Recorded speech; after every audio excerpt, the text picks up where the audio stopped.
કહે છે કે વશિષ્ઠજીએ એ વસુઓને શ્રાપ આપ્યો અને આકાશમાં જે ગંગાજી હતા એમને પણ શ્રાપ મળ્યો હતો કે જાઓ તમારે પણ પૃથ્વી પર જવું પડશે. માટે ગંગાજીને પણ પૃથ્વી પર આવવું પડ્યું અને ધ્યો નામનો જે વસુ હતા એમને પણ આવવું પડ્યું.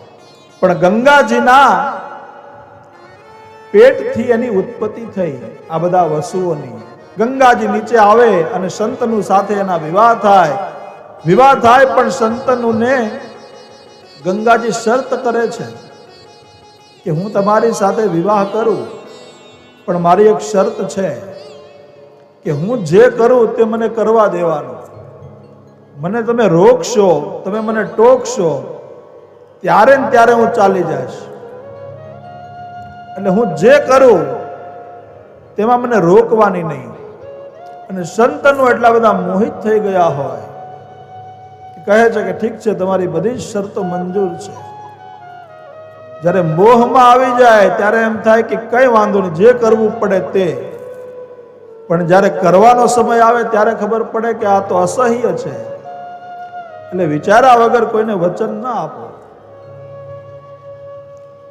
ગંગાજી અને શંતનુના વિવાહ થયા, સમય ગયો, પુત્ર થયો. પુત્ર થતાની સાથે જ ગંગાજી એને એક ટોપલામાં મૂકી અને નદીમાં જળમાં મૂકી આવ્યા.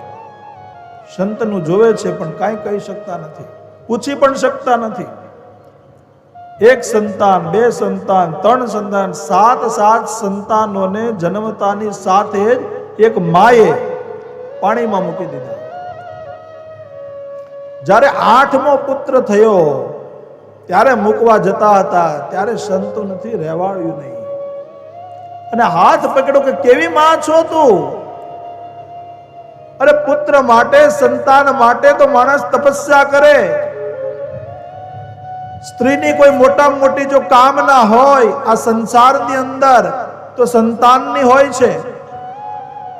એક વખત સ્ત્રી કદાચ ભોજન ન મળે એક ટાઈમનું તો સહન કરી લે, પણ પુત્ર વગર, સંતાન વગર, પુત્રી હોય કે પુત્રી, સંતાન વગર ઘરમાં બાળક વગર સ્ત્રી રહી શકતી નથી. અને તું જન્મતાની સાથે જ અને જળમાં મૂકી દે છે. કઠોર દિલ છે તું, હવે હું તને આવું નહીં કરવા દઉં. જ્યારે શંતનુ આવું કહે ત્યારે ગંગાજી કહે કે બસ આપણો સંબંધ અહીંયા સુધીનો જ હતો. એમ કહી અને ચાલા જાય છે ગંગાજી.